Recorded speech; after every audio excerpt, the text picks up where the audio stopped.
Moni Syed official channel से मोनी सैयद का आप सबको ढेर सारा सलाम कबूल कीजिए। अस्सलामुअलैकुम वरहमतुल्लाहि वबरकातुहू व मगफिरातुहू। कैसे हैं जी आप सब? उम्मीद है सब ठीक ठाक होंगे और खैर और आफियत से होंगे मेरे रब के फजल करम से। Okay, so after a long time एक छोटा सा व्लॉग आपसे शेयर कर रही हूँ। होप सो आपको अच्छा लगे। अगर आपको पसंद आया तो आपने लाइक ज़रूर करना है और कमेंट सेक्शन में अपनी बहुत ही प्यारी बहुत ही खूबसूरत राय का इजहार भी ज़रूर कीजिएगा। हमारे प्यारे रिश्ते हमेशा से एक जगह एक साथ नहीं रह सकते। कब किसका दाना पानी कहाँ का लिखा जाए ये कोई नहीं जान सकता। किसी को आउट ऑफ सिटी जाना पड़ जाता है, किसी को आउट ऑफ कंट्री जाना पड़ जाता है और किसी को दीवार से उस पार जाना पड़ जाता है। ये तो एक छोटी सी मिसालें हैं, ठीक है, जो कि आपको मैंने दी। किसी भी हाल में हो हमें अपने रिश्तों के साथ प्यार और मोहब्बत से ही पेश आना चाहिए और खलूस के रिश्ते को हमेशा ज़िंदा रखना चाहिए।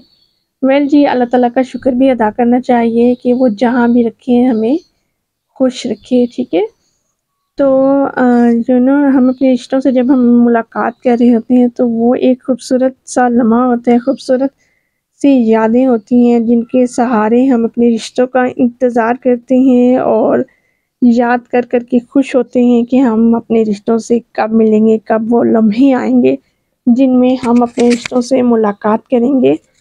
तो यहाँ पे जी आपसे मैं थोड़ा-सा ये भी शेयर करती हूँ कि ये अपने रिश्तों के इस्तकबाल के लिए आप छोटी-सी डेकोरेशन भी कर सकते हैं, ठीक है। ये जैसे कि आप देख सकते हैं, तो ये बड़ी बाजी ने कुछ चीज़ें दी थी जो आपसे शेयर करती हूँ और आपको थोड़ा-सा आइडिया भी मिल जाएगा कि आप किस तरह से डेकोरेट कर सकते हैं, किस तरह से अपने घर को सजा सकते हैं या जहाँ भी आप अपने रिश्तों से मिल रहे हैं उसको कैसे आप मैनेज कर सकते हैं, कैसे अरेंजमेंट्स कर सकते हैं। और ये बहुत ही ईज़ी, बहुत ही आसान तरीका है जिसे आप लोग सीख सकते हैं। होप सो आपके लिए ईज़ी भी हो।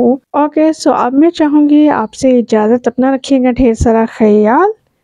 अल्लाह हाफ़िज़।